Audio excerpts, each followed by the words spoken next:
taking place. There is a civil war taking place at the same time. Before anything else, I would like to give thanks, first and foremost, to those present. I would like to give thanks to those not able to be here, and to give thanks for what is to come. So, Sister Bitakwe, I don't know if you can hear me. I'd like to hand over to you.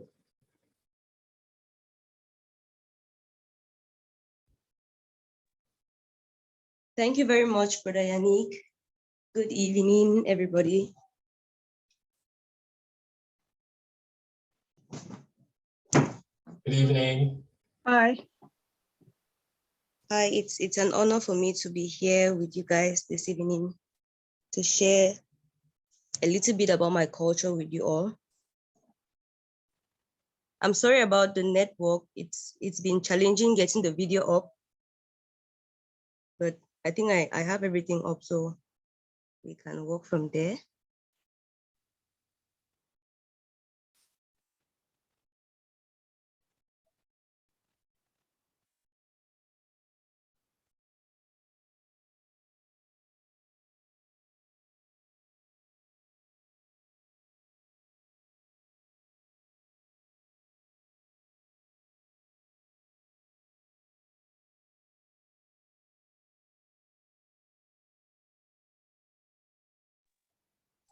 So could you just tell us about the situation at home, what it was like putting the video together? It's still loading, so if you just talk a little bit about yourself, that would be useful for those. Okay, I'm Victorine Bitakwe. I am from the northwest of Cameroon, Bamenda.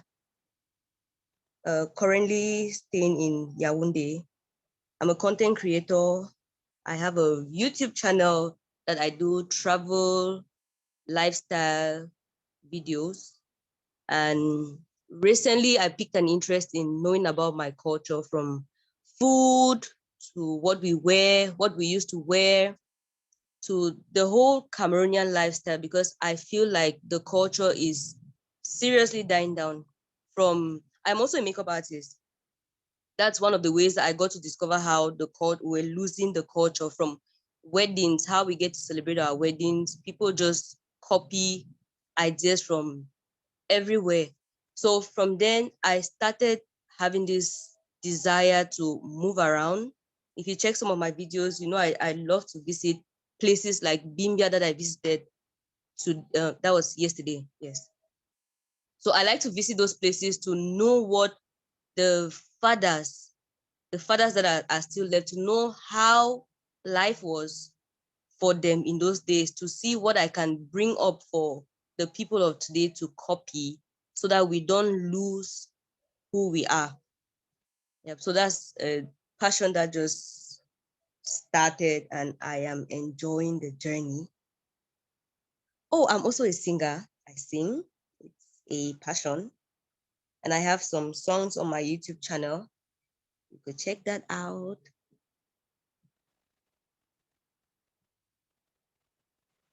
Oh yes, that's my channel. When they don't see me, they ride the motor,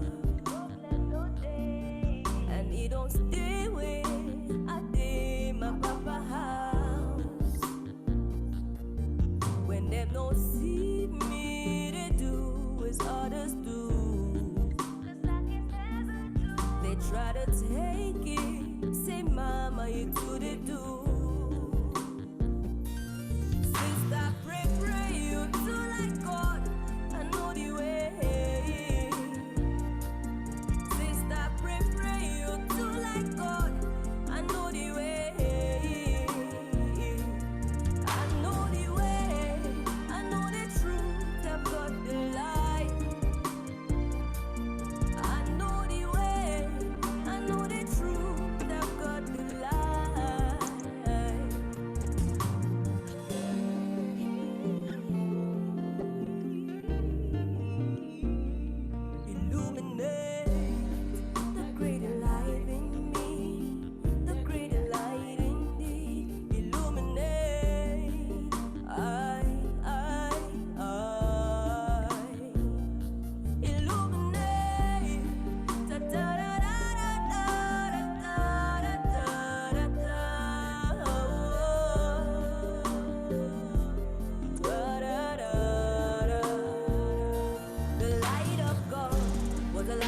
man, this your light in me must shine.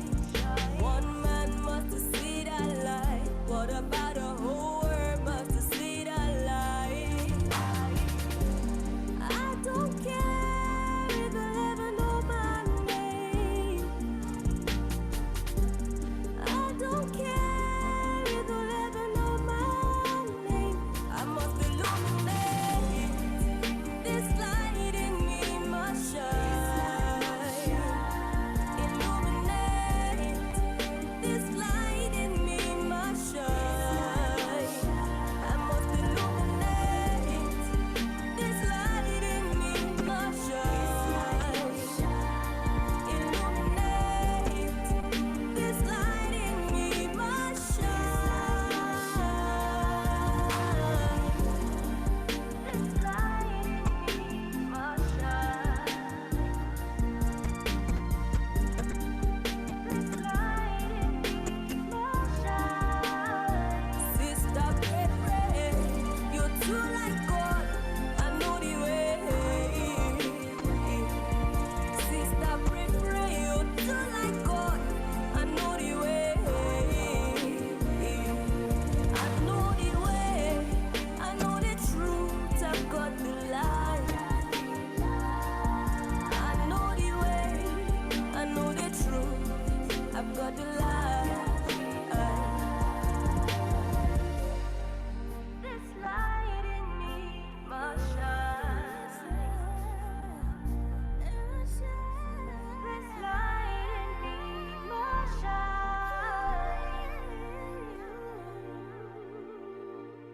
Thank you very much, Brother Yannick. That's just who I am. I believe that there's light in me, in the world. There's light that I have that the people of the world have to see. So that's me declaring that the light in me must shine. And I don't care if nobody knows my name, but the light in me will talk.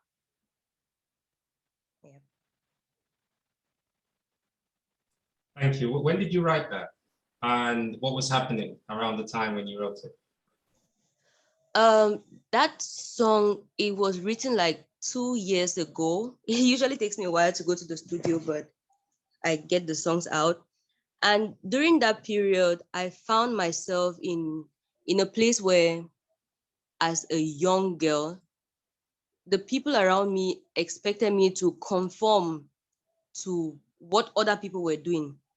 You know, the society has, in this area, I don't know if it's the same with you all. In this area, the society has a certain pattern that they want you to follow. You know, in our milieu, they expect that by the time you get to 25, you should have things sorted out. You should have like a man. You should have this kind of job. You should be doing this kind of things or some other pattern. That's just an example. And I had that kind of pressure around me to be what the society wanted me to be. And then I had to tell myself that I am not born like everybody else. I'm not like everybody else. I am different. We are all created differently to express different things. So I have my own light that I am going to shine to the world. I am not going to blend in to be like everybody else. I'm going to stand out and express who I am to the world. Yep. What does tomorrow look like? Mindful of what you just said for you. And I guess the challenges culturally that you face with regards to the culture and other things. Okay. Tomorrow for me is me standing out. Tomorrow is me not blending in. Like I see myself not conforming to patterns, but establishing who I am. And yes, standing out.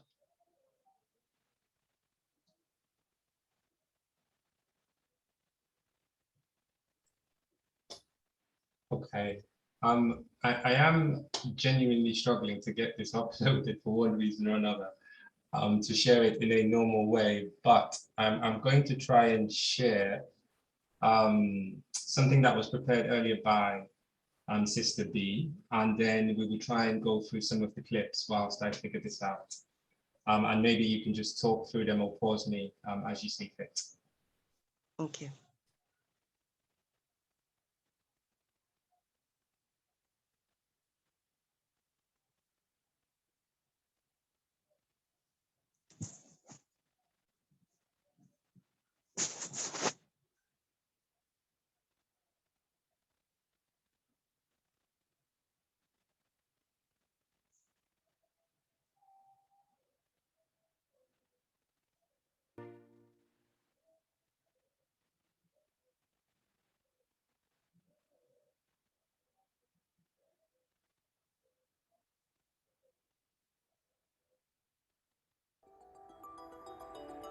Another remote meeting.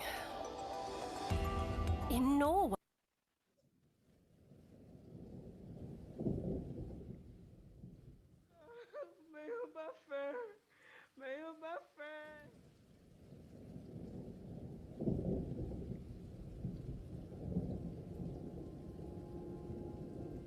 Betrayed by my own brothers and sold into another man's land.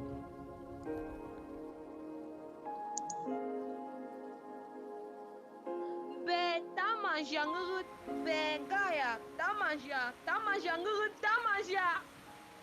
We are here at the historic slave trade market in the Dikolo Chiefdom in the southwest region, Cameroon, Limbe. Why am I a slave?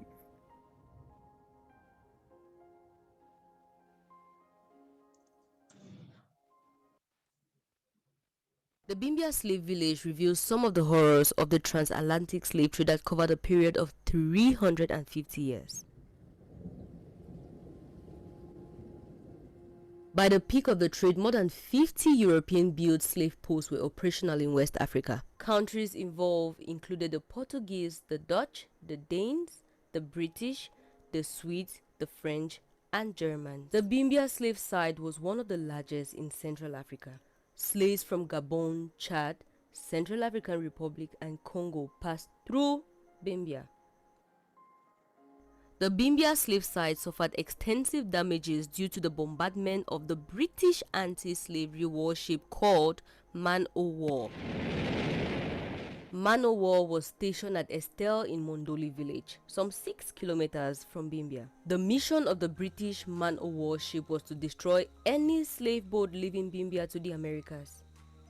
Today, the area is called Man O' War Bay.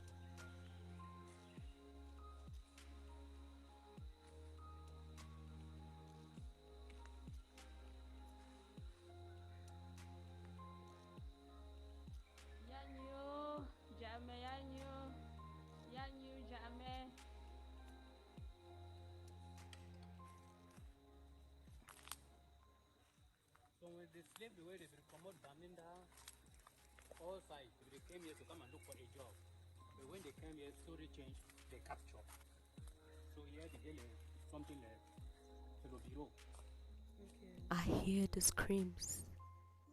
I hear thousands of voices. I hear mothers cry asking for their children. Chick Nova come back. Usa Sayade. So this bridge was just put here like a few years ago. When the slaves were brought from the marketplace up, they used to pass through this stream to the next market point. So that's where we're going to check right now.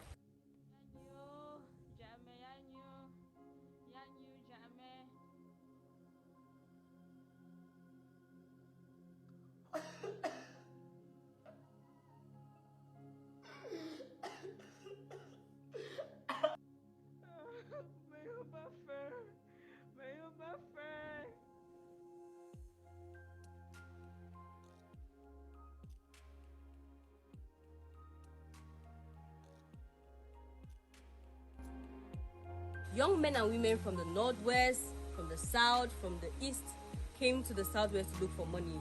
But when they came here, they were captured and put in the first house we saw.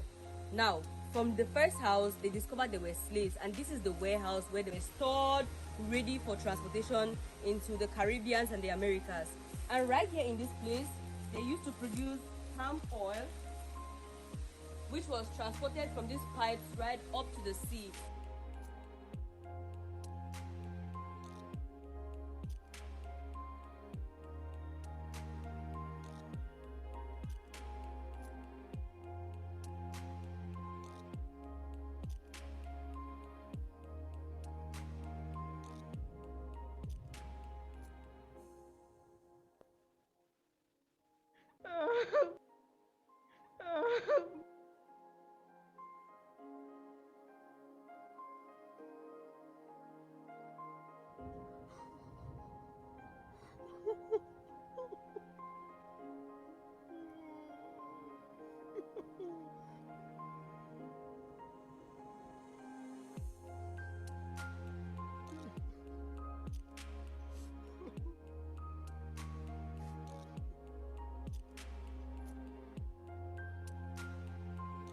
Chain like this.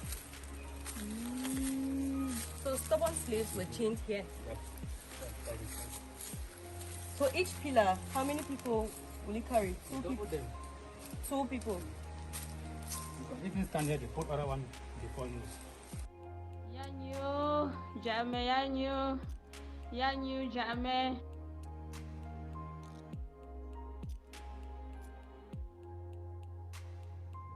When the big ship come in Hancock Bay, Nico Island, they send now the small boat to come and pick the slaves. So when you close the door, Baba, you are going. This is the door of no return. Okay. When the big ship comes in Hancock Bay, Nico Island, they send now the small boat to come and pick the slaves. As I close the door, No return. yeah, you are going.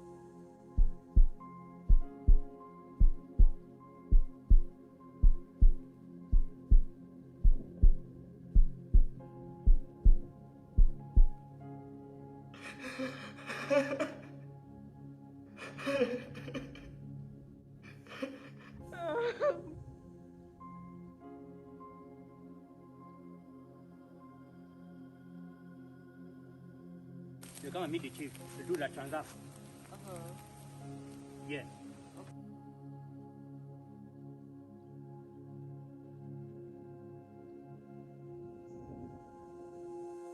You know, gunpowder and hot drinks. They give you slave. They meet the chief to do that transaction. Okay. Yeah. See the chain. There's a chain behind us. So let's break it. Put it there and you eat like this. Okay. With your hands chained. Yeah, yeah. See the chain. So they used to change their legs here. And the power there. Hands and legs. But this was just made to Yeah, it's not. This is original chain. Okay. Yeah. That's the original chain. I'm always today. This was like the dining section for the slaves. When they came, I think they were chained like this. These are the chains that Searching for a better way to collaborate with your team? Try Miro, an online whiteboard made. they were used on them. And they come here chained, and this is how they ate.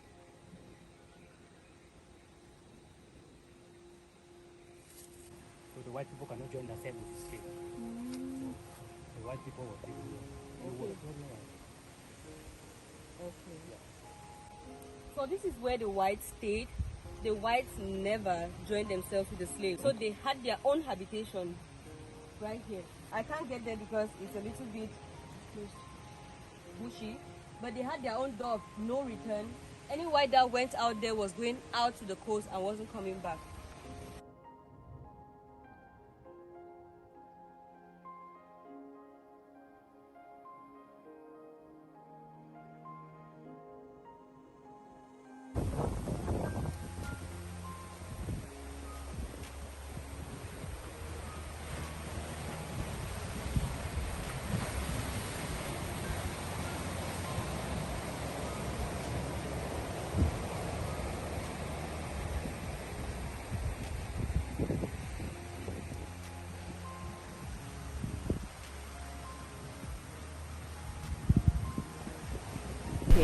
Right over there we had the Nico Island. Some slaves were usually very stubborn. They used to cut their chains and want to run away.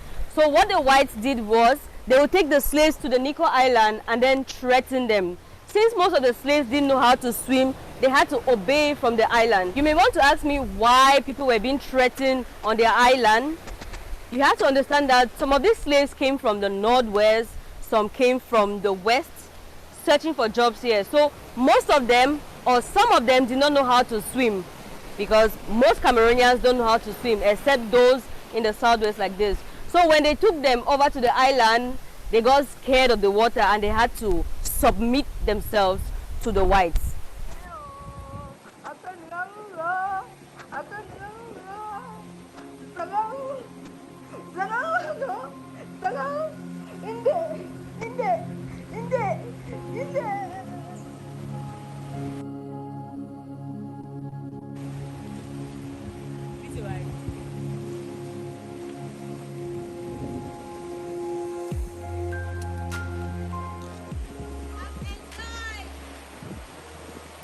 The big ship anchored at the Nico Island.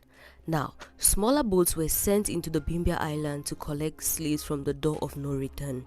The boats usually passed through this little stream to the door of no return and into the sea.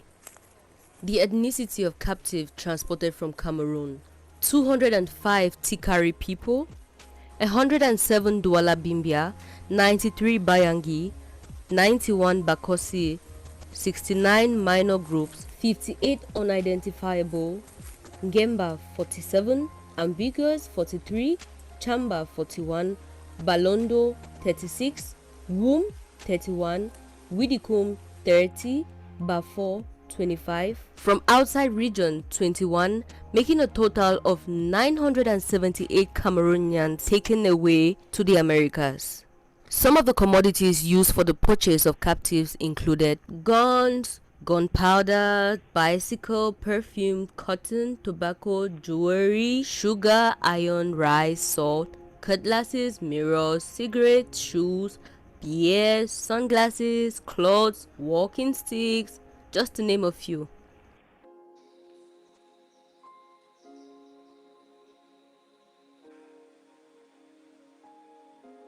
The transatlantic slave trade was abolished in the United States from the 1st of January 1808. However, some slaving continued on an illegal basis for the next 50 years. The campaign to end slavery itself in the United States was long and bitter.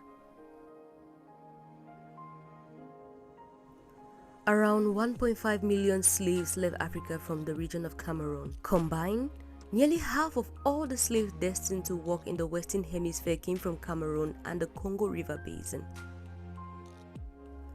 Many slaves from the coastal regions of Cameroon and Equatorial Guinea ended up in Maryland, Virginia, and South Carolina.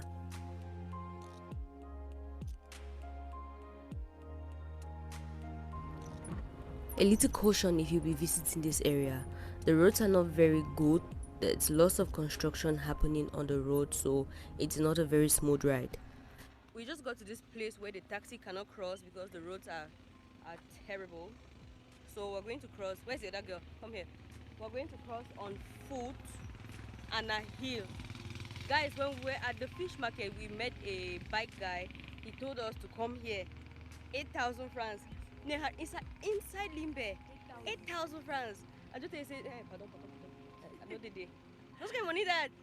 Now go, now say boya. Go boya. Come back. Go again. Come back. Then go again. Then come back.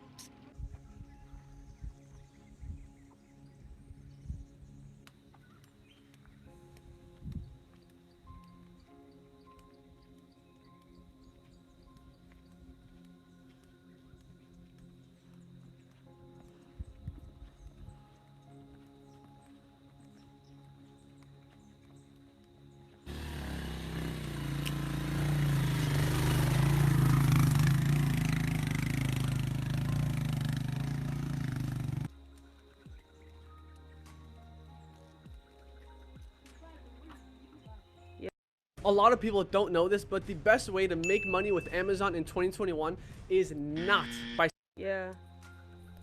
It was part of my plan this day to visit the first church planted in Cameroon by Alfred Seka, but I didn't have the time finally. And from this village, if you move just on the same road going to the slave trade side, you're going to visit Rio dos Cameros, the river of prawns. That's where all or most of the crayfish sold in the country is being taken from. Slave trade side yet. We are waiting for a ride to take us to the village because just 4-wheel drives get up there. We let the taxi down and we're waiting for the ride right now. The heat and then the hill we will climb up. What I'm trying to say is that it's not only the hill that we climb. Sun here, it's very, very hot. It looks like a very friendly place. We'll see you all when our ride gets here.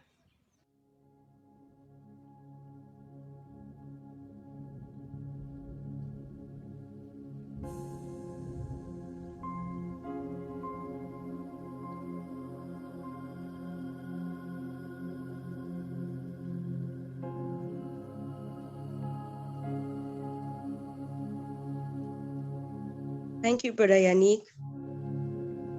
I think this basically covers like most of the it has introduced the site, and the rest of the video is just going to be the journey to the site. So that covers all of it. Now that's the first time I went to Bimbia. That was to see the site itself when I just heard about it.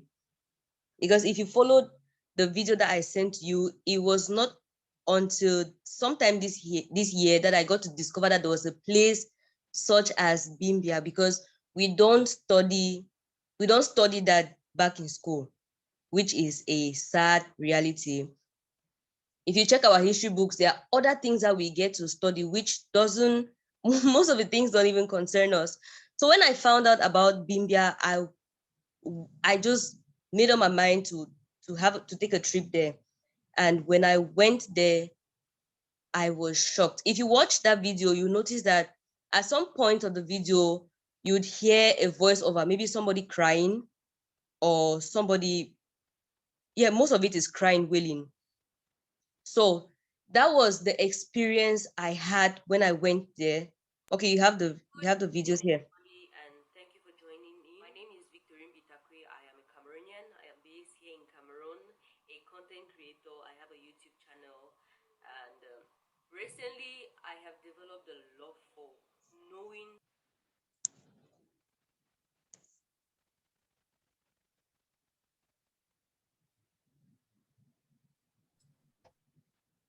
If you can tell me which ones you want me to play, I will play them as you know which ones they are and how they fit in. I will figure out the editing and uploading later because I've been struggling with it. I do apologize.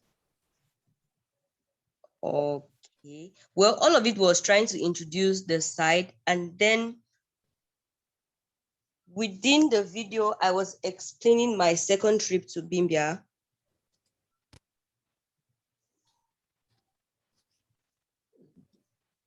I don't know which video to tell you to play now because it's all mixed up.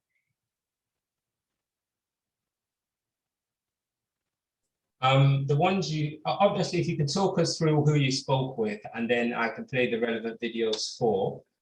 I see from. Okay, can we play 1, 2, 3, 4, 5, 6, 7, 8. People 7, 8. So I see, yes, from the site, you see that there was a bureau for people who just came to be tortured, tormented, broken. And then there is another walk from the video that you saw. You walk and you go to another place. These are people that have been tortured from up there, and they now see that there is no way for them to fight because they did not succeed to leave the first place they were kept. I hear the screams. I hear that. But Yannick, can I just share my experiences? I was there just yesterday, so I still have a fresh memory. If we're trying to go with the videos now, it may be confusing. Yeah, please go ahead. And how that just fits into the culture of today and some of your experiences. Okay. So my second trip to Bimbia, it made me to understand how it was possible for the slave trade to occur in that area of the town and why it lasted long. Now, if you come to Limbe, you notice that Bimbia it's not with a drive, like it's not a far drive from the city and from the rest of the villages. But the thing about Bimbia is Bimbia has two hills. So it's first of all ascending a hill, descending, ascending again, and descending, which is tedious. Now, even with cars, it's not possible for you to get there. Like you have to stop your car somewhere and have a long walk, which is traumatizing. Now, this makes me to understand now how it was possible for that kind of activity to be happening in the area, because one, the people of Bimbia were away from the rest of the villages. So it's very possible that loud cries could be in that area and then other people don't get to hear. Because while I was there, I would ask myself, because I know that Cameroonians have this this spirit of family. You know, when you meet somebody, even if you're not from the same village or tribe with the person, like you just, because you're from the same country, there's just that oneness that you hold. So I kept asking myself why such an activity was happening in the area and other people were not protesting. But from my second trip to Bimbia, the one that I had to walk, I discovered that it's very possible that some activity could happen in Bimbia, even presently, and the rest of the world will not know. That's the first thing I discovered. And while I went down there, I discovered that the village, because there are two roads in the village. The first road goes to the site and the second road goes to the village where people are staying. So this time around, I went to the village itself. When I went there, I discovered that the houses were very sparse. You have a house here and you have another house very, very far. And nobody really had to tell me, while you're in the place, you still feel the atmosphere of a place. You have this atmosphere like this place is a place that is under trauma,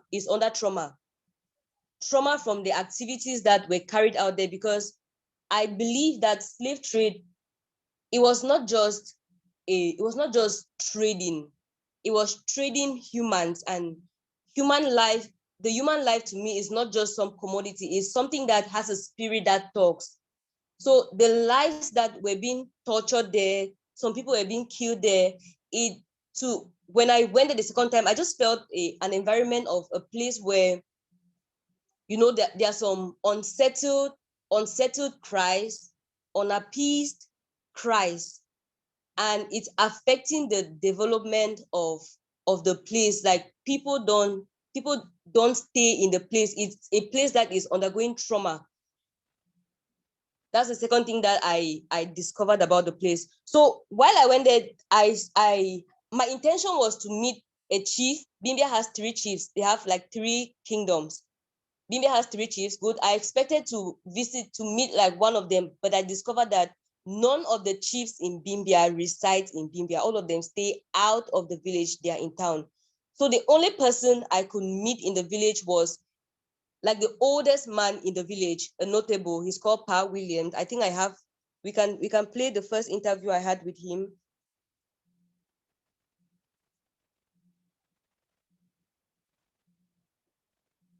I had the opportunity to ask him a couple of questions about what Bimbia was before the slave trade, what it was during the slave trade, and how the slave trade has impacted the village.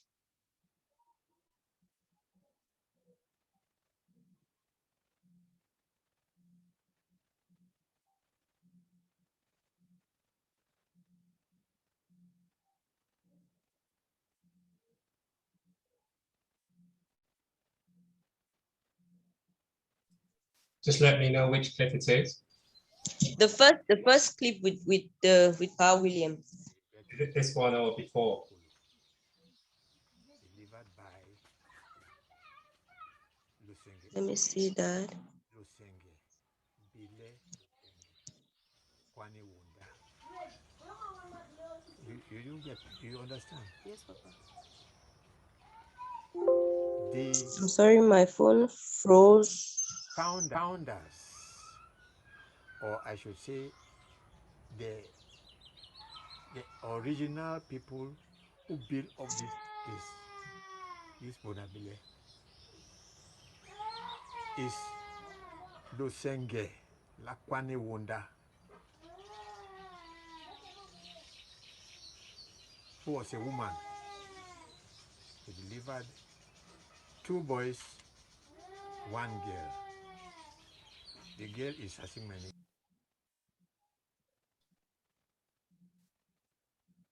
Okay. I think that's a bit further. Okay, that's Who it. had 3. Yes, that's it. The boy are Makaka and Ebokolo. So how is Bonabile related to Bindia? Bimbia has 3 villages which are built up of Gombe, Bonangombe. That's the village of they get Ngolo and Dikolo. Then you come here, you get Asimeni of Bonabile. Slave trade now, things will be don't exist even before we, before we exist. But we get most of these things are for history. And I think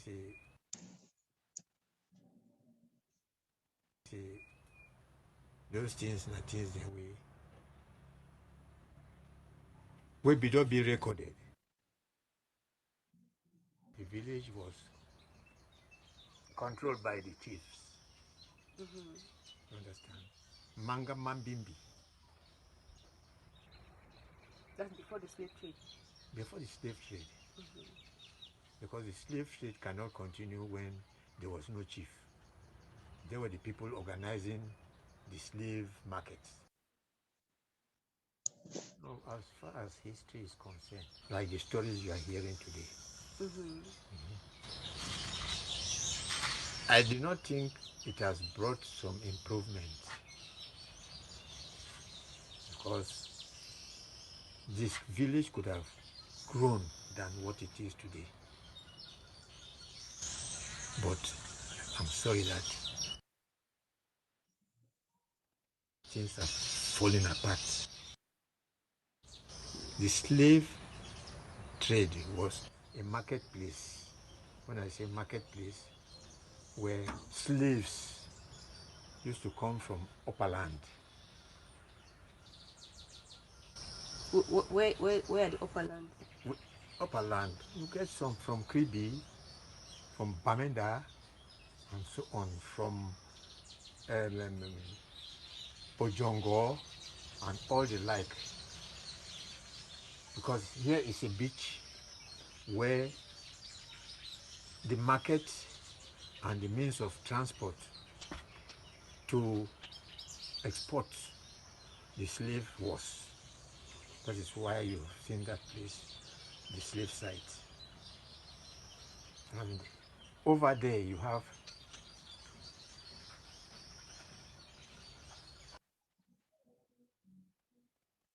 things are falling apart. The slave trade was a marketplace. When I say marketplace, where slaves used to come from upper land. Where are the upper land? Upper land, you get some from Kribi, from Bamenda, and so on, from Bojongo, and all the like. Because here is a beach where the market and the means of transport to export the slave was. That is why you've seen that place, the slave site.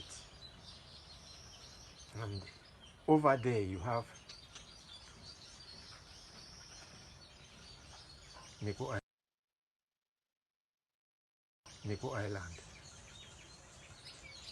That Nico Island had its own importance to the slaves. This I hope I'm not going out of. But just say anything that you want to say. So we had this Nico Island when the boats from West Indies come in to collect the slaves. The boat enters, and then the chiefs who have the market to export the slaves. The chiefs, that's their responsibility. That it's their performance with the Germans.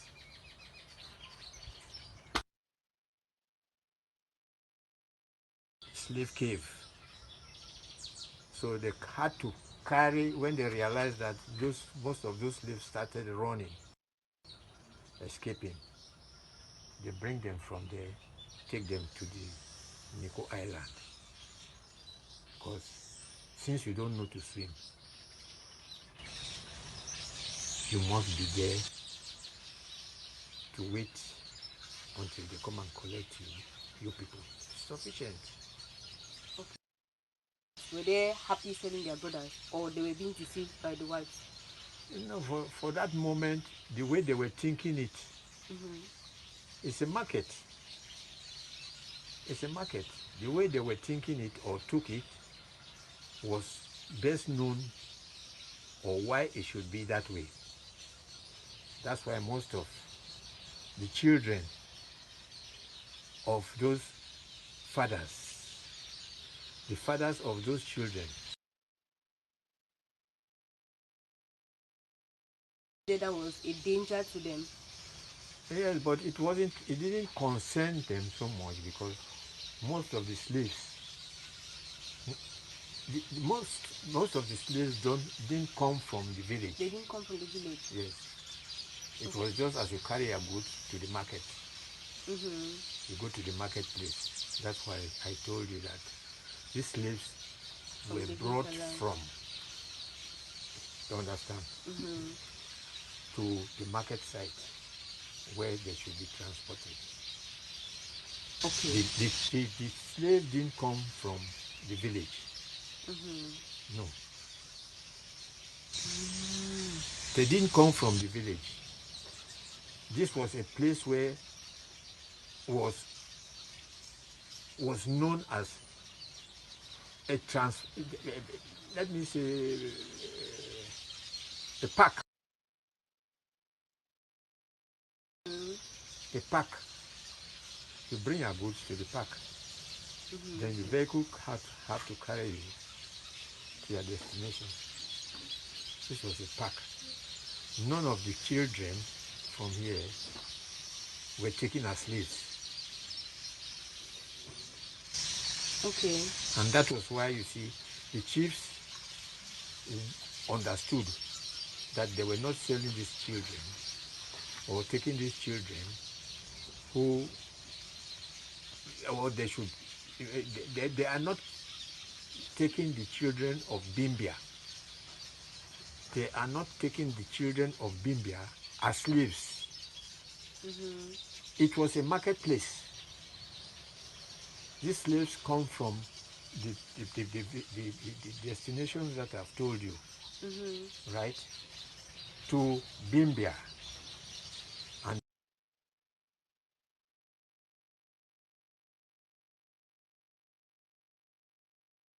And they were carried to West Indies, where, in fact, America,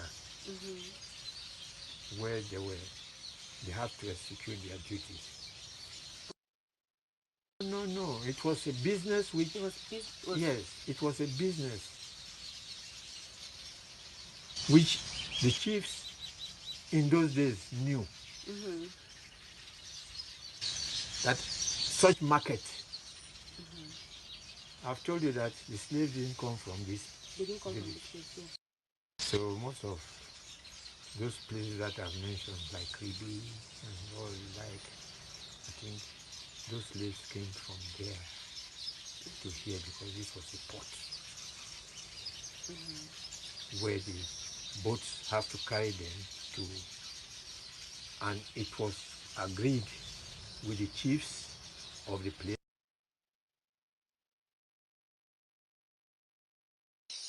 They have mermaids. You understand? They go there fishing and so on. They live as missionary civilization before it came. The people were primitive. And after all this, when the missionaries came in, they managed to see how to abolish, Christianity meant a lot to convince the primitive man. I'm sorry the volume is low here. What Pa was trying to say is before the slavery was abolished, before Christianity came, the people in the village used to practice, he called it primitive. He said the people in the village used to get married to mermaids. It was part of their tradition, but after slave trade was abolished, the coming of Christianity had to stop that. I'm sorry about the volume. I don't know if he sat on the mic or something. And then he also mentioned something before that I just want to, I think we did not play it. He said there were two places where the slaves were kept.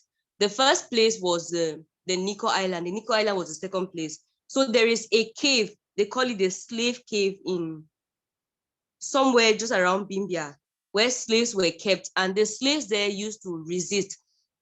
Now, from the audio I was explaining before, I want to imagine that the people who came from the upper land, from Bamenda, the Tika, the Wimbum, all of those people, the people that came to Bimbia to search for jobs, these were people that were, as we call it in these days, hustlers. Because a lazy person, in those days, there will still be lazy people. A lazy person will not leave their mother's firewood kitchen. They will not leave where they are staying. They will just stay in the house. But it's the hardworking people, the strong men that left their villages in search for better lives, in search for good futures. So they came now into this place and they were captured. And while they were captured, these are strong men. So I can imagine them putting up serious fights, even with the modern weapons that the colonial masters had, the slave masters, even with the modern weapons.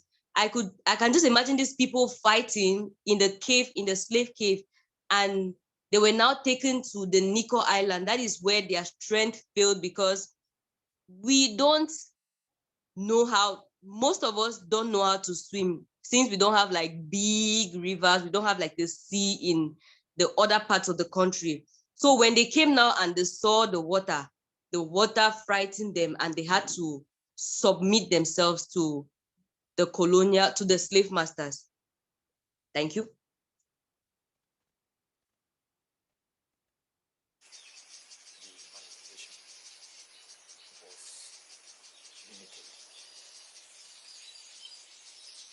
Missionary who came in, and as they came in, they have mermaids.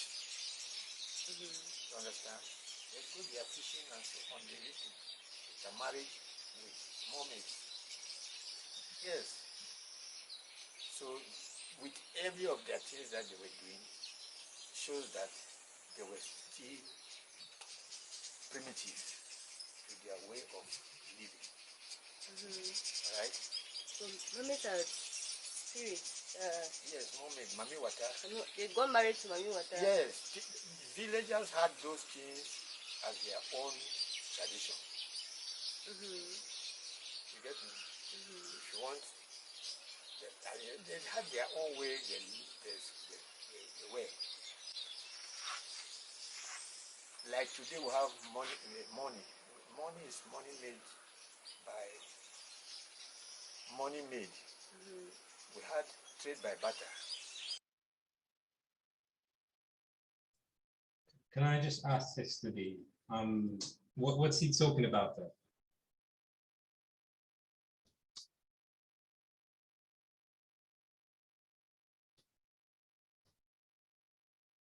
Can you hear me? You might be on mute. Oh, I'm sorry about that. So he's talking about what they used to do before or during the slave trade. He's talking about the way they used to marry, and he's trying to say that after the slave trade, when the missionaries came, life became better for them, just a little bit, like the practices of intermarriage between marine spirits was abolished after the slave trade, like when the missionaries came.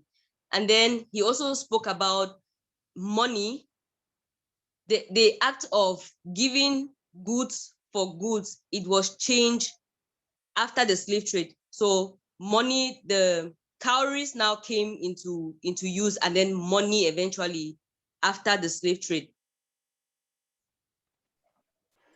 Sorry for interrupting, and I may have missed it because I've been popping in and out, but can you go into a bit more detail about the mermaids? Good evening, sister. Good evening. Okay, he said before Christianity came into, and it's still a practice that happens now. He spoke about it like later on. He said men of the village used to get married to mermaids. Like you have a ceremony and you have a wife who is of the marine kingdom. So that's one of the primitive acts he said was practiced back in the village and now remotely. I was under the impression that those beings or those women used to take the men out to sea and claim them to the sea rather than come on land. That should be sirens, like the mermaids not in Africa. The mermaids here, sometimes they could take the form of a human being, and when you get married to them, you have certain rules. If you don't get to follow those rules, after a while, the woman could disappear or the children disappear. But getting married to them would make you to have some powers.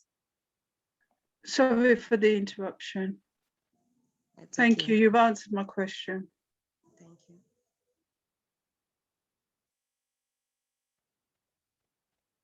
You give me this, I give you this. Right? So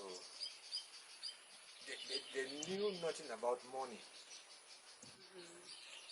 Their transaction was trade by barter. Just as you've come, you've met me, you wanted to get some information from me, and so on. You give their tokens, right? They get the information. Am I right? So they used to, the village was a big village. But you see, in fact, maybe most of what happened had affected this village. So the village is still going through trauma. Yes. Affected the village. That's not easy for us to do.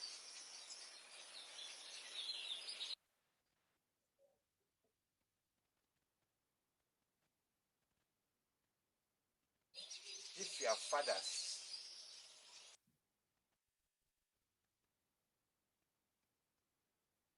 Because you go to other villages, you see like life, but it's not here. it's not here.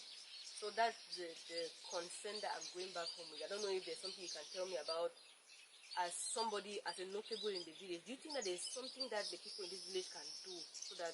What I should tell you is that not education, as education came in, took most of the children outside. They are learning outside. And you know, you may be encouraged and make yourself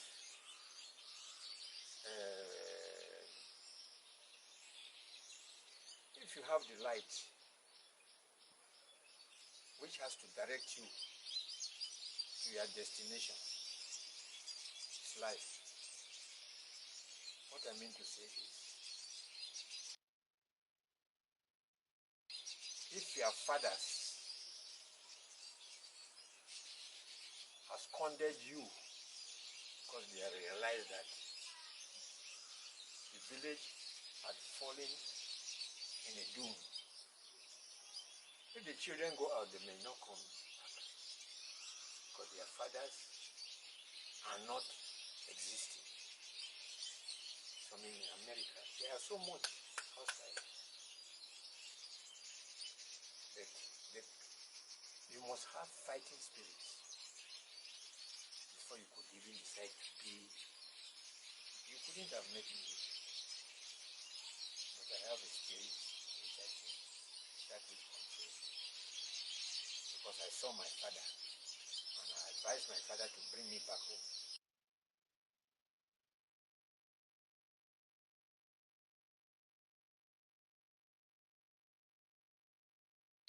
If your fathers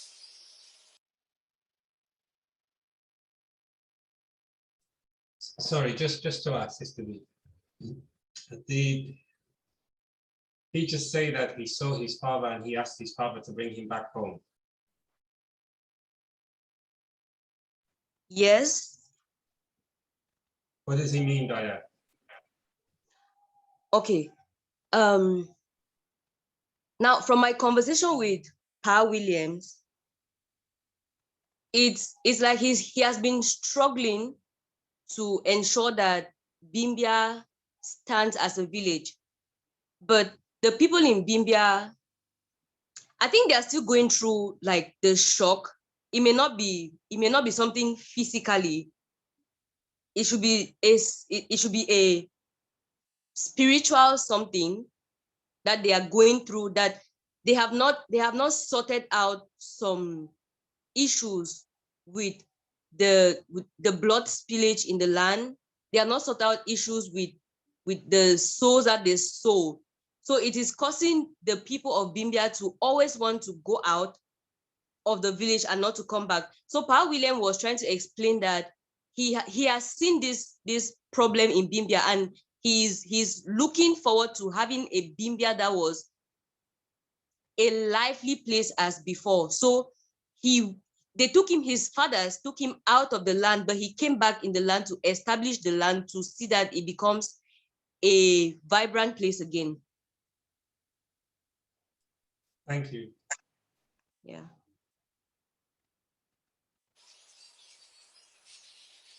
have squandered you because they realized that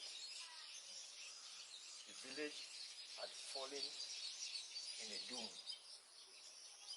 If the children go out, they may not come back because their fathers are not existing. So in America, there are so much outside.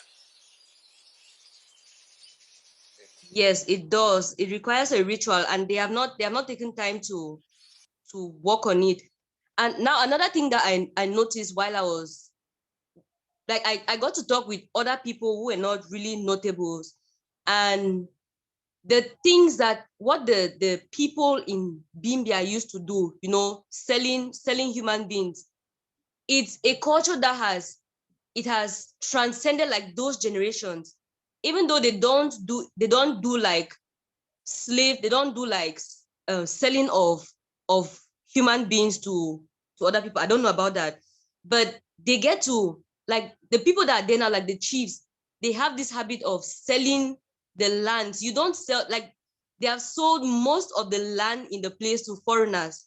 So I feel like the ritual that they have not performed is affecting the generations that are behind, and they need to work on it, or else in a few years to come, Bimbia is not going to be owned by any person in Bimbia. So it's something that they really have to work on, and that's what Papa is trying to ensure. But the people in the village, like the people that are supposed to do such changes, they are not even in the village. So I spoke with him. There are some parts of the video that I could not put because he was bitter about it. And that's what I'm talking about right now. So there needs to be an appeasement. There needs to be something done so that Bimbia, the people of Bimbia, don't lose their land. In my tradition, it is a taboo to sell the land that your father gave to you. But if you see these people now, it's like something is following them and they are selling their land. You see a chief, you sell the land that his father gave him, and you come to town and you rent a house in the town. So it's something that they really have to work on.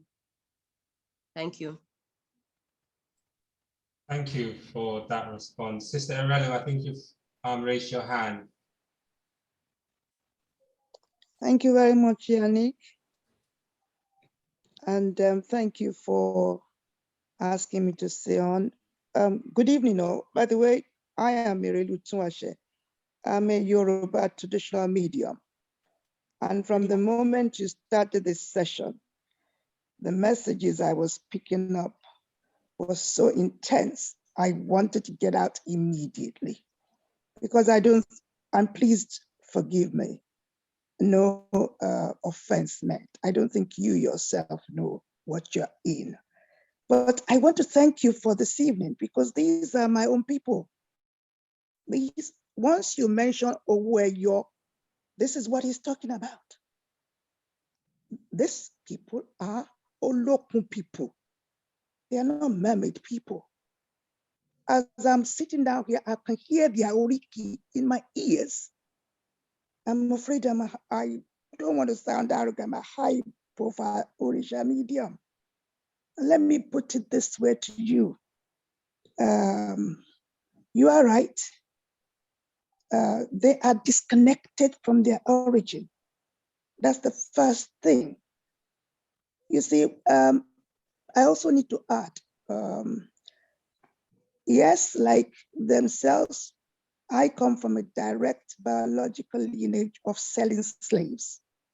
I'm not a young woman. I met slaves with my grandmothers, slaves with iron through their mouths. I'm a Yoruba royal. That's our business. We've been selling slaves before the white man came. And we still sell slaves. But what this gentleman, the trauma, I can't, in fact, thank you, Yannick, I couldn't bear this trauma I've been picking up since you started. And I think what needs to come out of this session is how that village can be assisted. They do not know who they are. Yeah. And our ancestors, let me make it quite clear. These are Ife Odua people. They are different from you because I pick you up more of the, forgive my sense, of the Igbo rather than these people. So it's the same problem. We are generally called the Yorubas, but we are Ife Odua people. And we are colonizers ourselves. We move around, but once we cease to do the ritual that has been handed down, this is what happens. We get displaced. Wherever we are, we get displaced and we go and set up ourselves elsewhere. I want to stop there, but to thank you. I didn't recall your name, sister, who made this presentation, but thank you very much indeed. But you see, all these slavery beats, yes, as far as our people are concerned, I was feeling uncomfortable because that's our business. So each time anybody's talking about slavery, I say to myself, look, this is a business that our ancestors have been in before the white man. And for as long as we continue to ignore that, more trauma will continue for Shotito Shododu and Shotito Nilmolengbe. We are not facing the truth. You are right, sister. Yes, these are my people. They were slave traders before the white man came.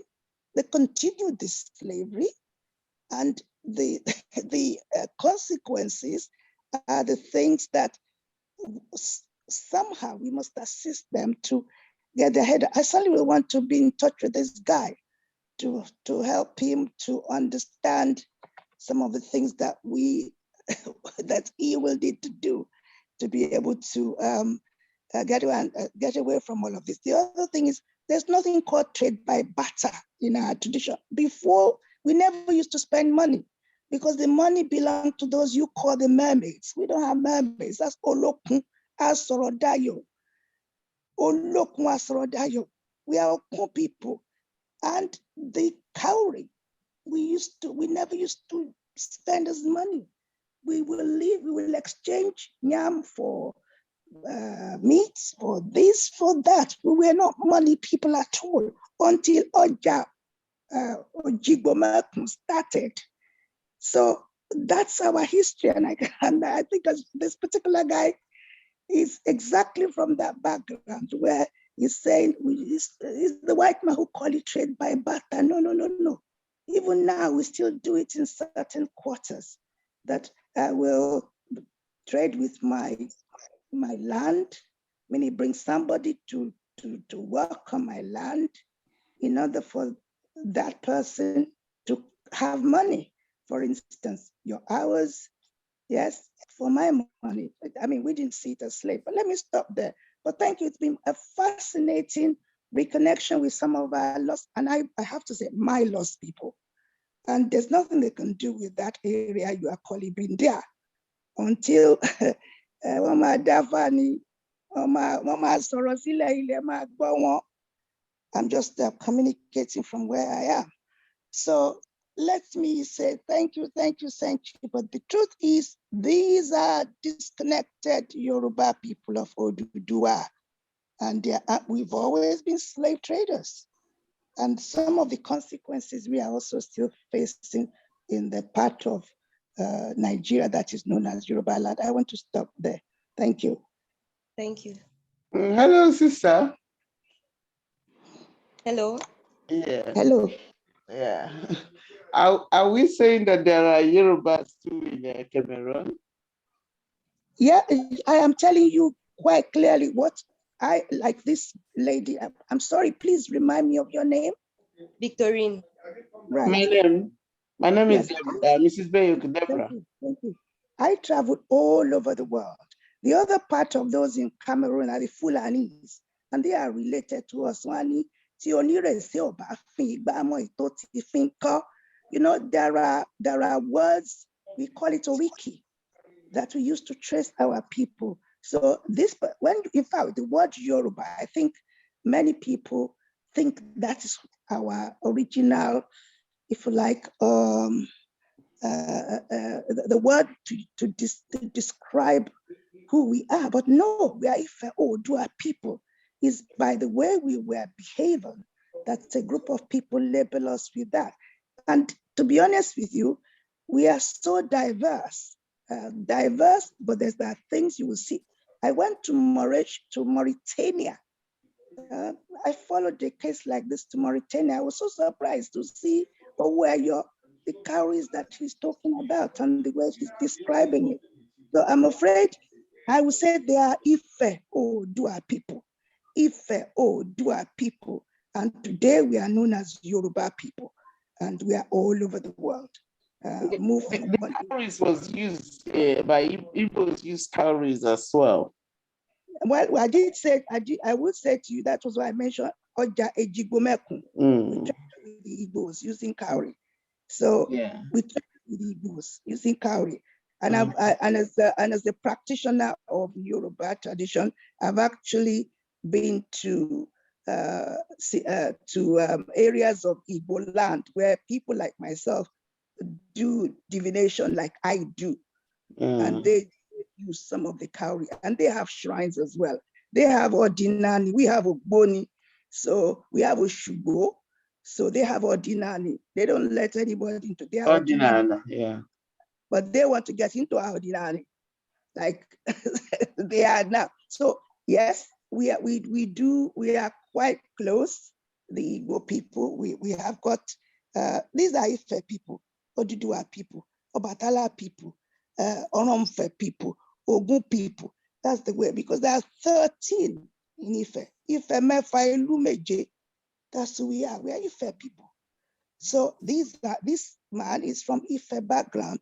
Whether the Igbos want to linking with Ife, what we know is that through the Benins, that is, I don't mean Republic of Benin, Ilu Bini, that is the Benin within where the Benin bronze tend to be talked about, that Benin, yes. Those particular ones are also very close. They are in between us and the Igbos. And that is why you see that nowadays the Yoruba courts and the Ohanese or Indigo, we tend to work together in some shape or form.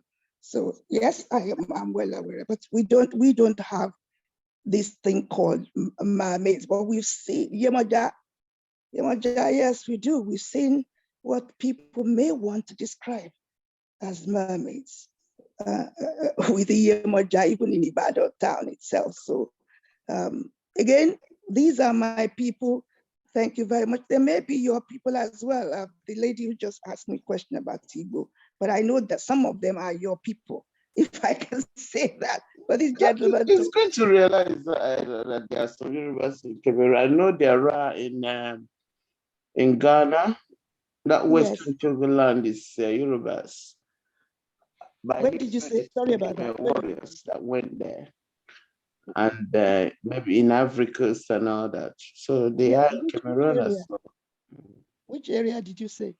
Western Togoland in oh, we got lots of them. They even have Oba. They have Oba there, and they have their own Oba.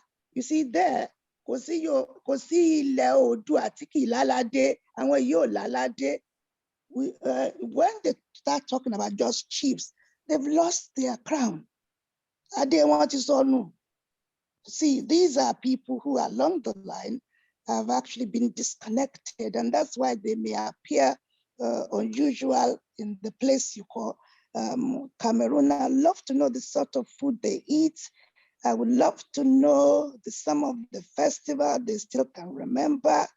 But this particular gentleman, as he sits, if I, as a medium, I can tell the story of the land that you are on now, as revealed to me whilst you are airing these particular, is it Binda or Bindia? Bindia. We have about one festival. Sorry? He spoke about one festival they do there. The Canoe Festival. The which one? The Canoe Festival. That is Fulani Link. That is Fulani Link. Yes.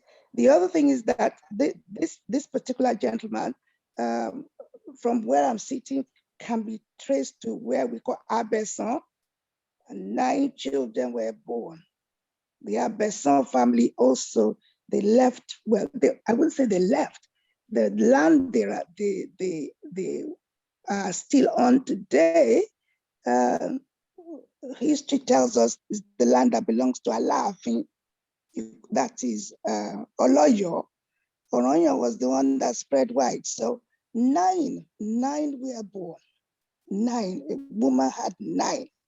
And some of the 9 have been traced. Some of the 9 have also, their own descendants have moved on. But all these people, slave traders they were, it was the business, as this guy is saying, even till today. Yorubas are still in the business of selling human beings. They take them to Mali. They take them to Mali. They'll take 5,000 pounds. And they are there to go and work for money to discover that they have to work until they pay their money back. It is still ongoing, but it's called human trafficking. You know, that's what it is. I don't know who is the background that I'm hearing. So it is our business, it's our way of life. And that is the only key of somebody like myself is Omo Woyira. Woyira koma bare erukeru abilala lenu. The child of somebody who needs to look at a slave very well, buy nothing but the best slave in the market. It's been given to us from way before the white one came. So we've always traded in slaves. And as you said, dear sister who presented, yes, they do need first they need to consult their ancestors. They cannot just start any ritual, because the rituals are rituals can be agreed, rituals can be disagreed with. So it's not automatic that you just go and do a ritual. There needs to be an investigation of what the ancestors do want. That's the first thing that needs to happen. So I would love to trace this guy, if there's any way at all of tracing him, so that one can try and help him to, through him, one can understand a bit better, because the lady that's presenting this, she's presenting information given. The understanding of that is very, very important. And as she said, do we call it trauma? No, when the white man will say trauma. Yes, well, I wouldn't say trauma. I think these are people disconnected from their own base, and they need to find a way to reclaim who they are. And that's what you are doing. Thank you very much. I'm trying to help them to understand what happened in the past. And this story of they go and marry mermaid, and then this happens. We've heard a number of that. It is true that evidence shows that historically, as far as we Ifeodua people are concerned, that once upon a time we were all spirits. That is our story. And as time went on, the spirit, when I say spirit, could not be seen. A spirit you couldn't see.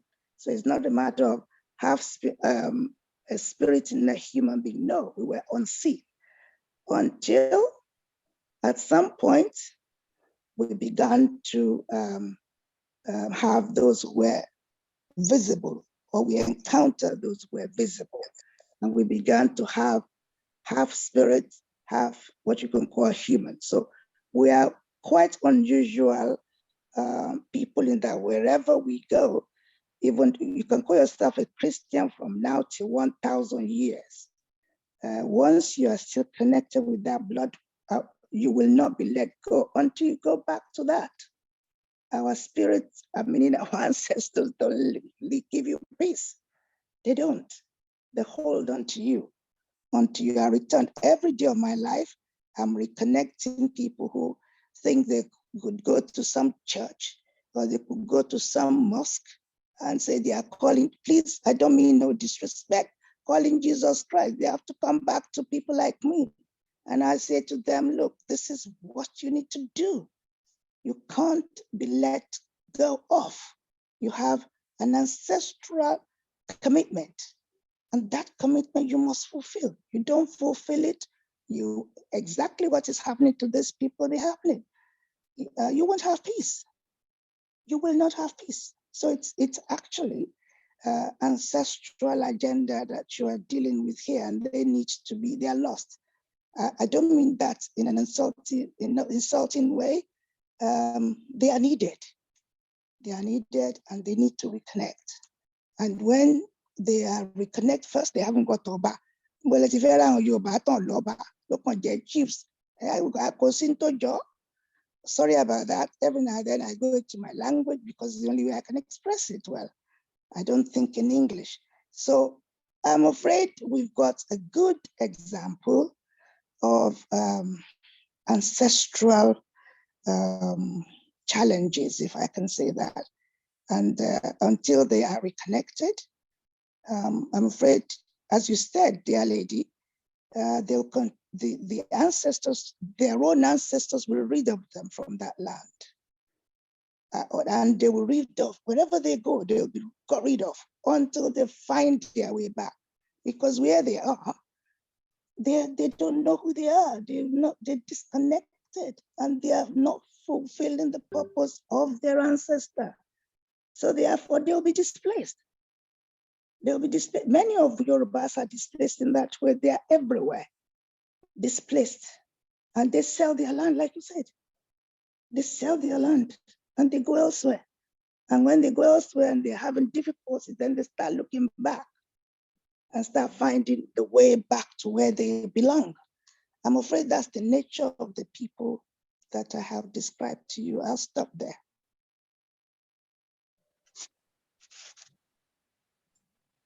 Thank you, Sister Erelu. Sister B, do you want me to play the rest, or do you want to, what would you like to do next? Could we continue? I have been learning a lot. Okay, I've got some hands raised. Sorry, I can't see everything on this side. No, I was just saying if we could continue. Okay, sure. What is the area? What's the rough area of this place that we're talking about? The landmass. What size is it? Oh, sorry, I don't have the figure. Okay, not to worry. I'll get that to you, Dawn.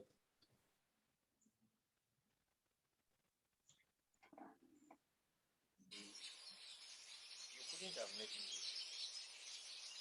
but I have a spirit which I think that will control. Because I saw my father, and I advised my father to bring me back home.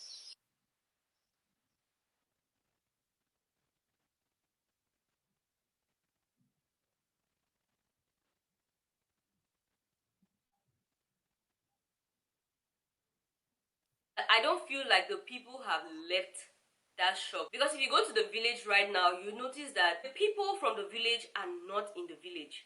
You see, I feel like more has to be done for the place to become habitable once again for people.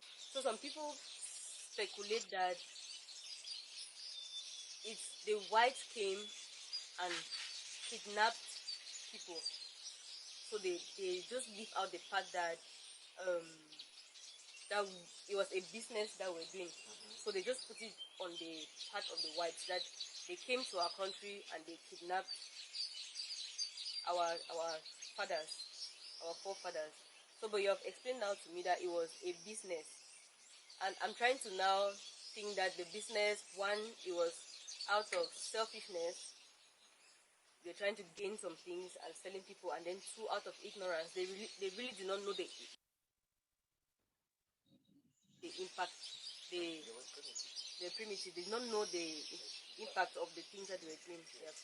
So I think I'll leave now with these two ideas. That one, it was out of selfishness, and two, they were primitive. They did not understand the gravity of the things that they were doing. May I come in if I should?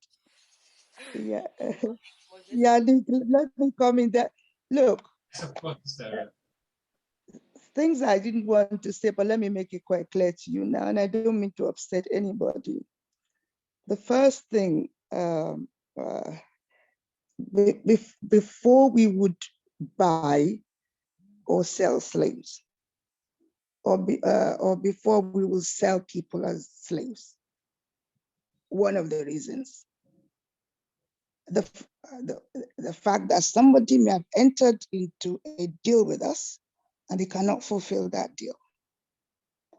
That people in neighboring area breached their boundary and disregarded our own norms. Let me go to the first example. The first example is this. Traditionally, historically, ancestrally, it is a taboo to be working for anybody. We don't work for anybody. That's what our ancestors entered into, call it covenant with, through what you can describe as ritual. We must not submit ourselves to work for anybody. Anyone who is working for someone else, the word is iwafa. Some people call it eru. Eru means slaves. You have to be, and please, English is not my first language. So if I use word that may be offensive, please forgive me. It's a low class person who'll be working for somebody for money or to be given food. That's what it is. So as I said earlier, you enter into a deal, You offer to work for someone. In some cases, a father may hand over the child to go and work on my land or to engage in variety of activities in order for me to be able to pay something in return.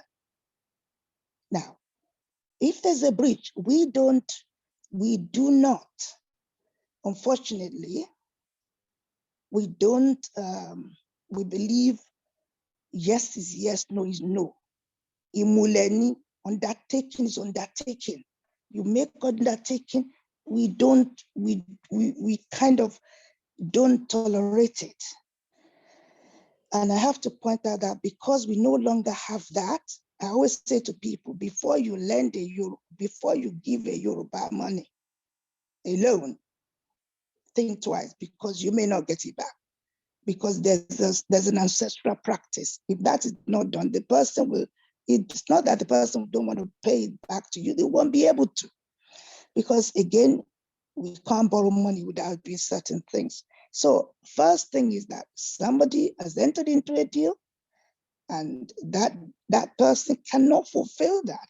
That person straight away become a slave. So we will do what we can, that's one. There are other issues such as, sorry to have to say this, almost ethnic cleansing. You know, people who demonstrate madness, mental illness, or any deformity of any kind. These are things we would consult on and say to Olodumare, please, there's nothing called our gods. There's only one Olodumare. And decisions are taken.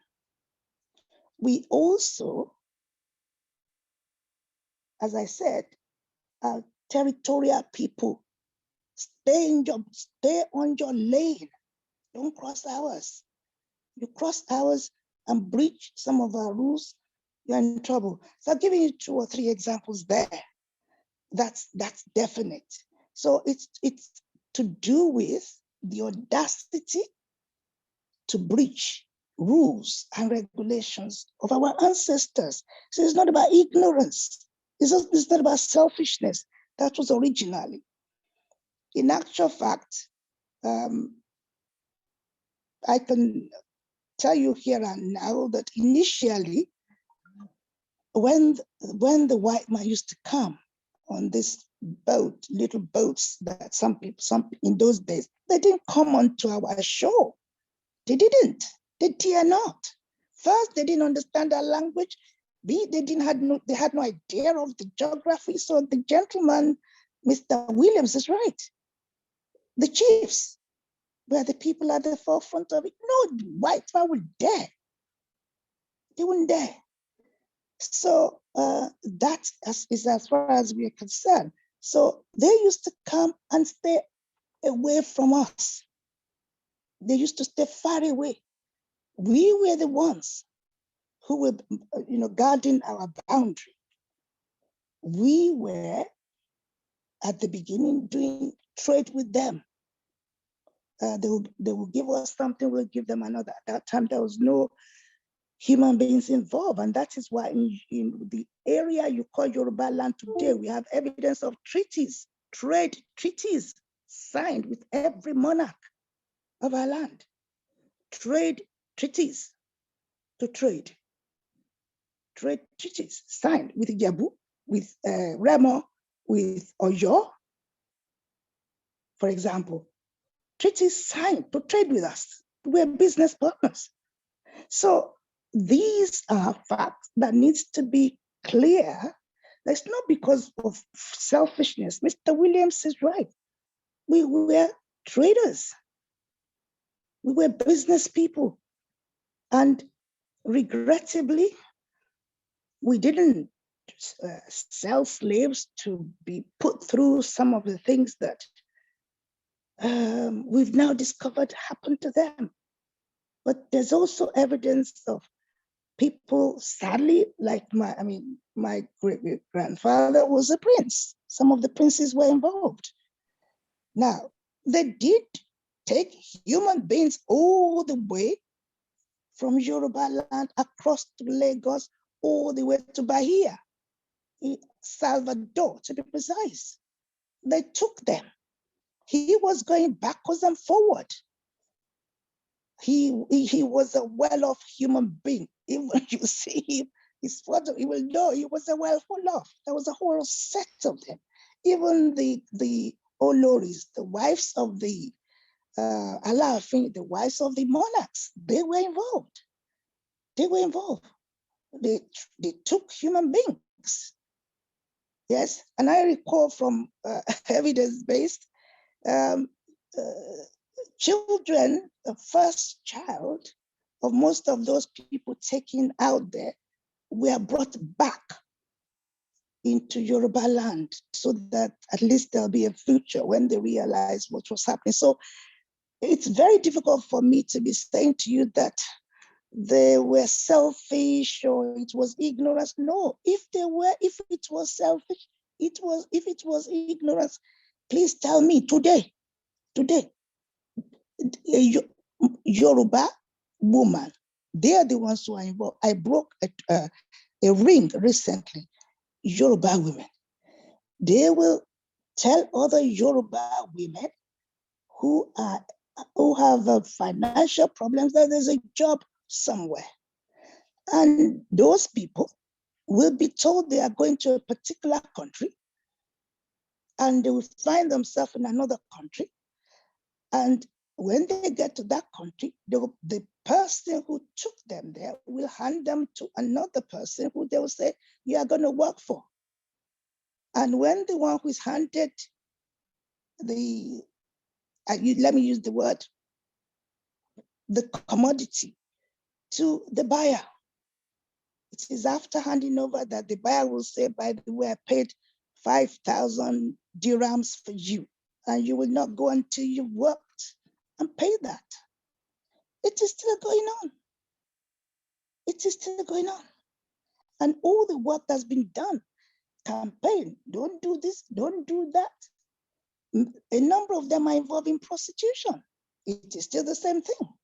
They quite enough of them know they are going to go and sell their body.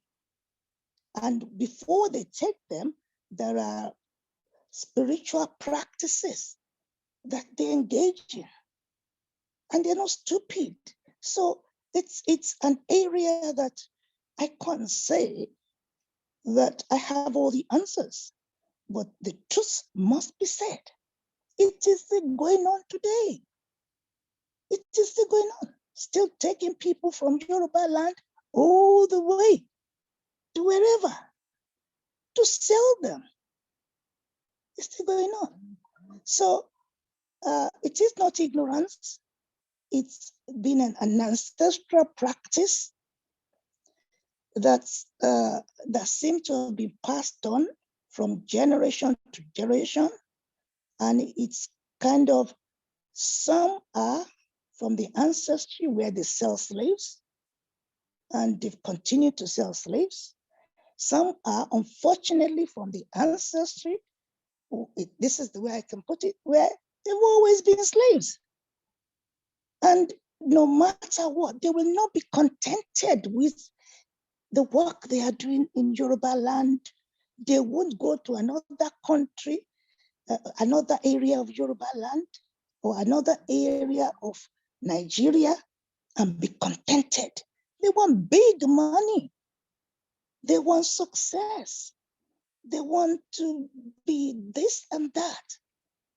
There's always that imagery of, I have to be important, because they have got people who are well off around them and they want to be that way. So can I say it's ignorance? I don't think so. I don't think so. Somebody who left 3 children in Yoruba land and said, it doesn't matter what I'm going to go through. I will go and make money. When I make money, I'll be back to build a house. Excuse me. Now, it is a practice.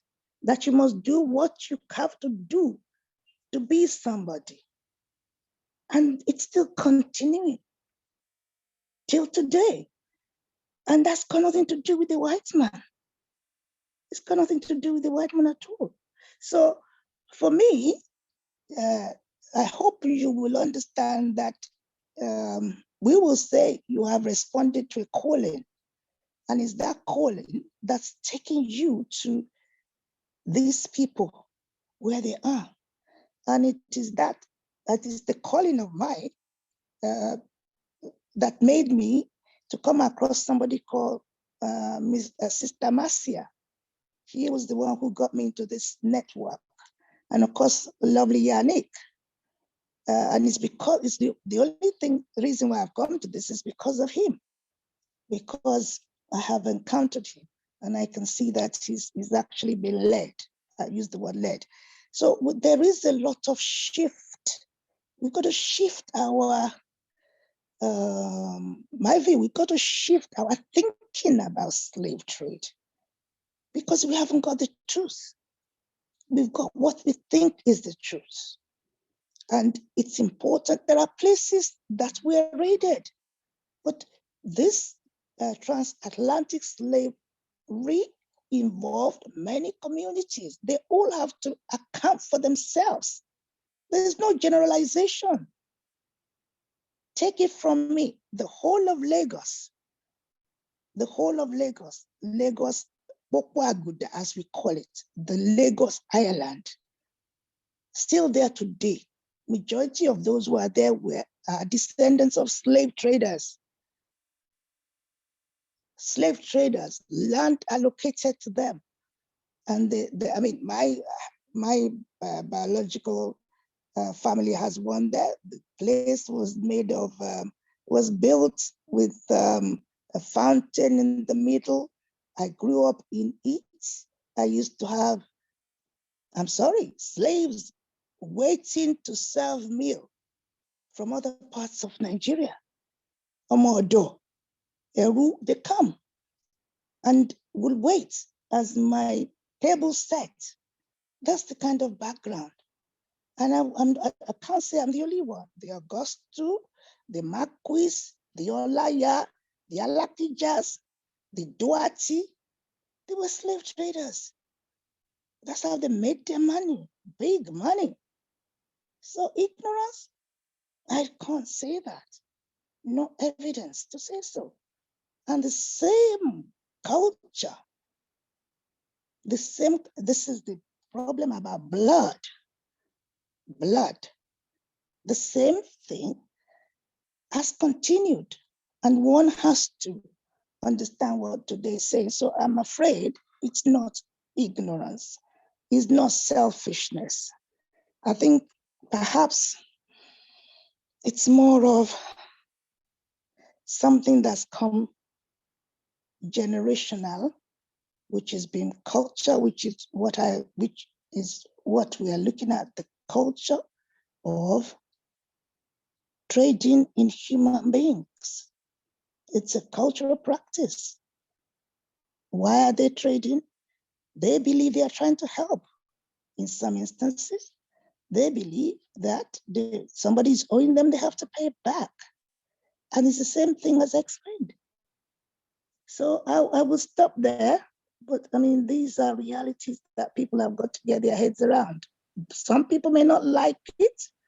I recall being involved in a reparation conference, the days of MKO Abiola.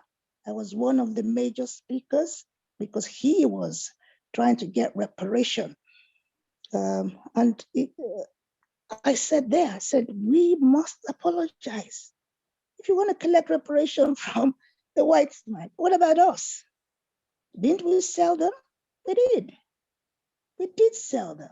We made big money out of it. So I'm afraid that is the truth. That is the truth. Osoyin, you will have heard about Osoyin. There's a story. Osoyin was bought. White man never knew anything about Osoyin. And I repeat, treaties signed with different monarchs. We have copies of the treaties. treaties to trade with us. That was why these treaties signed became the Royal Niger Company, as they would call it, and it was sold for £865,000 to the British government by an individual. By an individual, £865,000 in 1899, I believe, just before 1900. £865,000 to one individual. And when the British government bought our place, they didn't know what to do with it. They couldn't find anybody in UK or Britain to come down. They had to go to India to go and find an Indian-born Englishman called Lugard. He then arrived to try and do something with the business bought by the British government.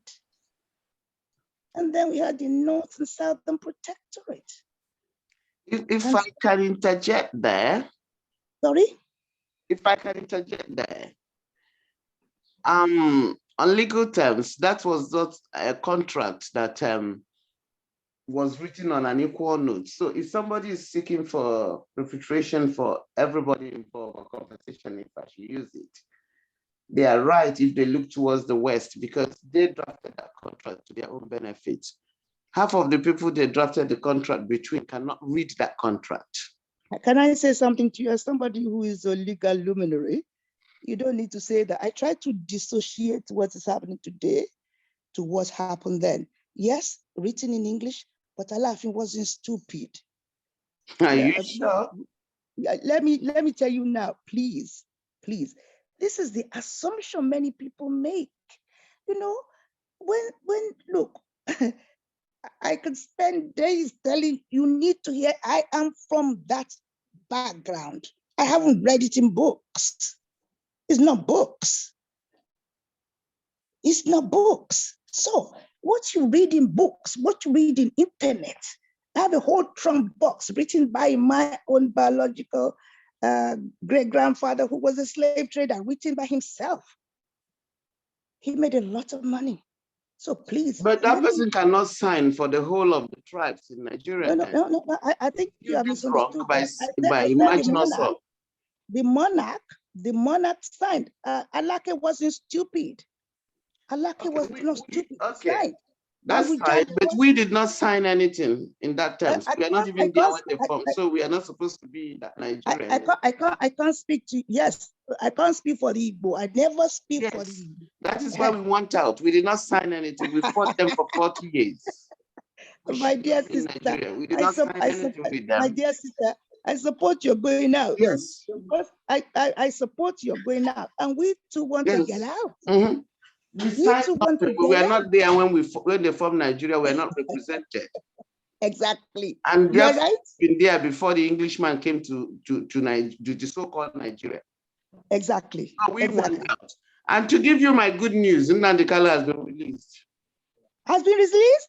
Yes. Hooray! That's my good news.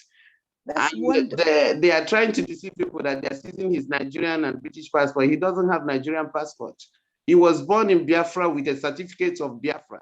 A birth certificate of Biafra. He has nothing. He doesn't have Nigerian passport. So there's no. They're just deceiving people, saying they seize his Nigerian and British passport. He doesn't have one.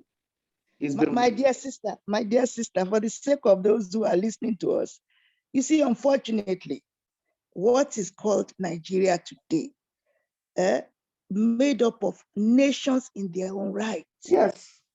You see, and from the beginning, we've had problems. Now, and we're still 60 years on, almost 61 years on. The Igbos have suffered. Yeah. I mean, I remember for 40 years. We don't want them. Yes, and they've been saying they want to get out. They've been saying they want to get out, and they've been refusing them. But yet, when it's time to do presidency, they will say they don't want them. We, the Yoruba and the North, will collude. Whatever we do, I'm very direct, and they'll keep the Igbos out. So, if they want to go, they should be allowed to go. And to be honest, I sorry. have not renewed my Nigerian passport. I'm not going there until that Biafra is formed. Well, I have a Yoruba too, like you, who in fact, in public domain, burnt the Nigerian passport and said until Oduduwa Republic is formed, he won't go back. So I think we are all listening to one thing is that, thank you very much for coming, because we had our own separate territories. We had our own separate territories. The Igbos had their own territory with their own structure. The Hausa Fulani, in fact, when we were supposed to have got this independent, the Hausa formed Northern Party. They didn't form United Nigeria Party. So let's go back to the issue. I'm afraid you are hearing real. You know, we are different people. Yes, they signed treaties with us. Yes, some of them could not read and write. Yes, it is true. But the truth is they signed to trade. They signed to trade. That's what they signed for. What it became, another thing. So let us begin to get our head around about the people of Nigeria. People call Nigerians. Even the river called Niger. We call it Oduoya. The people of the north call it something else. We call it Oduoya. Call it something else. So it's the made up name they made. We don't, you know, everything's made up. It's a project. It's a 100-year project, and 100 years has expired. Exactly. The people of Ogoni, they are the one with the petrol. Now, all of us have been stealing their petrol. That's the way I see it. Let everybody stay in their corner. We will still get on. We are not going to be enemies, but the idea that we got to become one country to be able to unite, it has not worked. It's not going to work. Never. Never. So if we stay as nations, we too can decide whether we want United Nations of somewhere. We are not going to use no Nigeria. We don't have petrol now. Lagos State have. Ondo State have. Exactly. Almost the whole 5 states in East have. Everybody, we all have petrol. Only in the north they don't have. Permit me saying something to you. Recently, I had one of my sessions and I invited guest speaker. There was somebody from the Middle Belt, and she was saying that we Yorubas have been coming from Ekiti to come and collect their people and use them as slaves in Ekiti. I was shocked. So talking about slavery, she said, you people have been coming to collect our people to come and work for you in Ekiti. And we do. We go and collect them to come and dig the ground for us, because the ground for access to water is in some areas just so tough. I don't know how these people do it, but usually people of the north. I remember when I was going to build a house, they had to go and bring somebody all the way from somewhere in the north, because we need to develop technology, but we are still, use the word that that gentleman was saying, maybe still operating in primitive ways, things we should be having technology to do, who knows? So I agree with you, dear sister. If the day the Igbos can go on their own, I think justice would have been achieved. And the rest of us too can go away. Simple, but that's the way we must move. And hopefully, what people still say is we are going to start warring amongst ourselves. I don't see any reason for us to war because we know our boundaries. Yes. We all know our boundaries.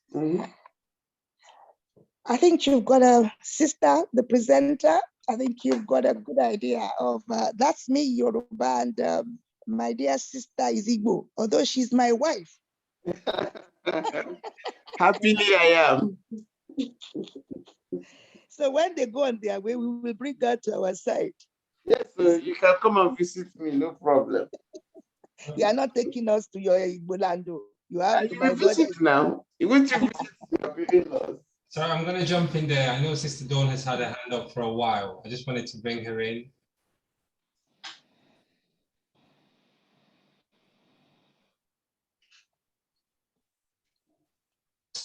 She's still there? I can't see. Okay, no, I think maybe she dropped off. Thank you. I want to check to see, because we've gone past 8 o'clock, if you guys want to finish watching the last few clips, or you want to, I guess, close it for the night. We were earmarked to do from 6 to 8. I do apologize. We did start off later than planned, and so we have run slightly over. So thank you very much for being here up until now. So we can finish the last few clips so we can just close it for the night. I am mindful of time and families and other commitments. What would you like to do?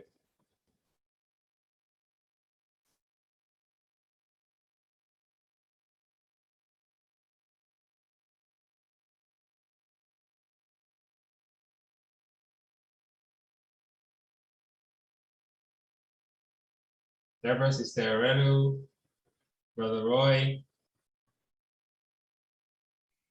Please kindly remind me of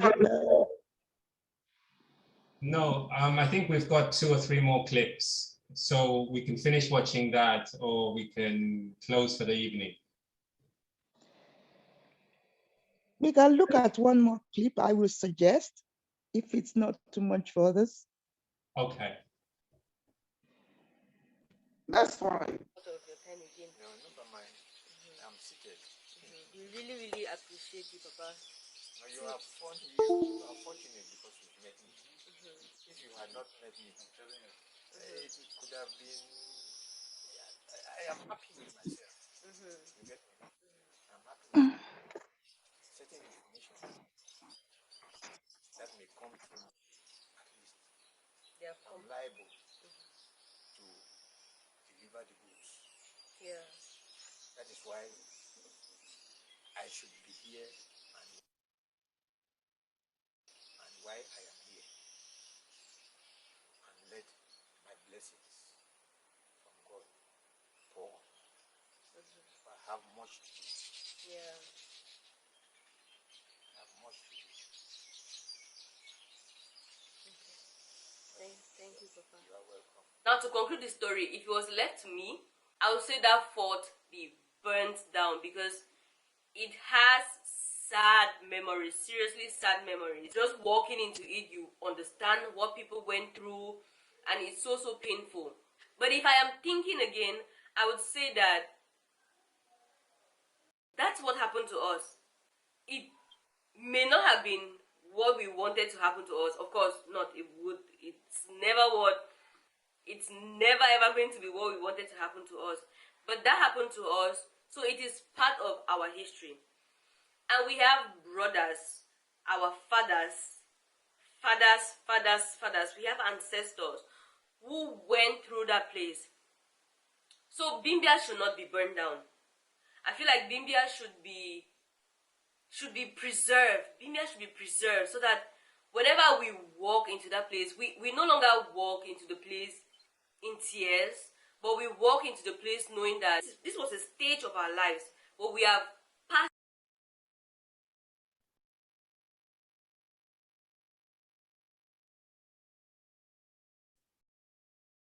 Sister B, I would like to hand over to you to kind of close with the final comments, and maybe Sister Red, if she's got anything to add. Okay, Brother Yannick. Now I really want to appreciate everybody that has said something. My mind has been opened. Now, before going to this place, I had the understanding that history is something that happened, but as history is passed down, the narrative could be changed by some people to benefit for their own purpose. They could just say whatever they want, so that it just benefits whatever they want to do.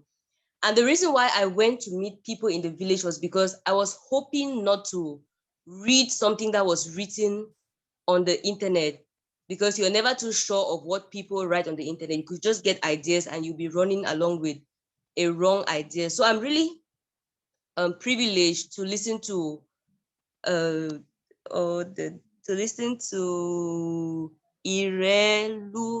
Irelu. It's really an honor to listen to her experience, not from something that was written, but from the experience that she has gone through. That's what I look forward to when I go to visit the places that I visit.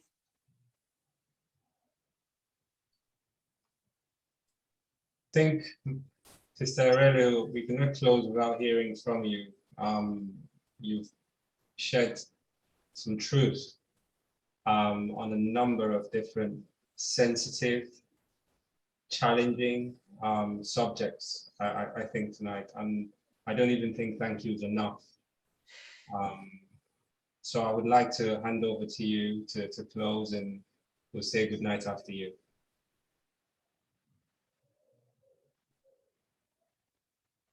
Are you handing over to me or to Sister B? No, to you, Sister Aurelio. So, you want me to close down? Yes, please. Akọ́dá ìbà ilé ní aṣẹ̀dá ìbà ilé ní ikú mẹ́rin ayé ìbà yín lé ní kọ́ngó kọ́ngó òun là ń gbóhùn agogo. Ẹ̀yin aláṣekù mo pè mo ní kẹ́ ẹ wá jẹ́ mi, mo pè mo ní kẹ́ ẹ wá jẹ́ mi.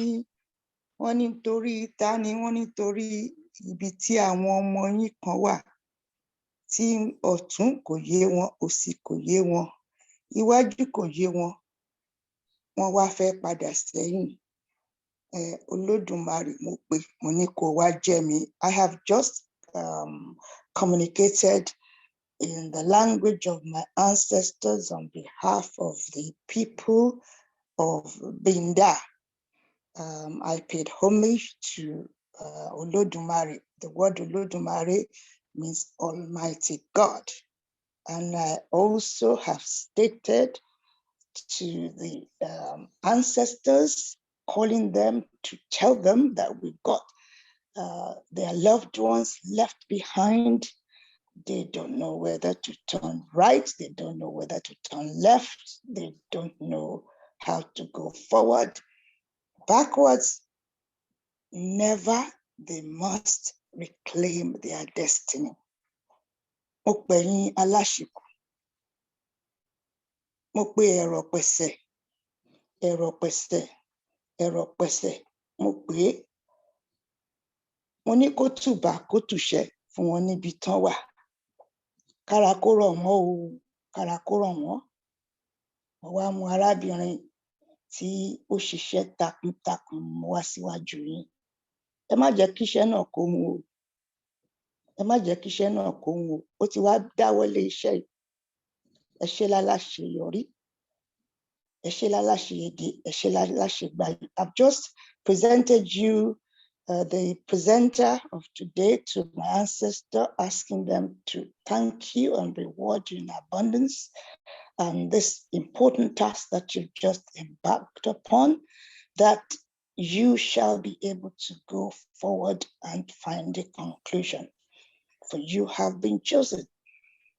I just presented you to them and asking them to see you through this journey and beyond. Now I want to simply present those of us who are here today to, again, to my ancestors, that they can thank you and they can also enable you to continue to find purpose to your own existence. For with a purpose, we arrived on this earth. And whilst we're here, we have to make sense of that purpose. And we need to become fit for purpose. And so let the wind that blows all that is good, blow that in your direction, Yannick, for spearheading this important rejuvenation of the minds and spirit. And may it be as you desire. that you shall continue to be empowered, resourced with all the strengths you require and all you need in abundance to reach your desired goal. Be the same be for Mrs. Beyoku. And we thank the Igbo ancestors for what they have done. We thank them, we thank them, we thank them. For now, we know they are on the way to encountering peace, especially all those who are in the spirit world who've been in the struggle with Nnamdi Kanu. Let this be a new beginning for the Igbo people. Let it be a new beginning for the Biafran people. And let what you, their ancestor, so much want come to be a reality. For unity we want in the continent of Africa. We do want that unity, but that unity must be one where every section has fulfillment within their own domain. And they are able to, they spread out to others. For it is when you have peace that you can be of peace and you can stretch out to others. And today I've just seen hands come around us all.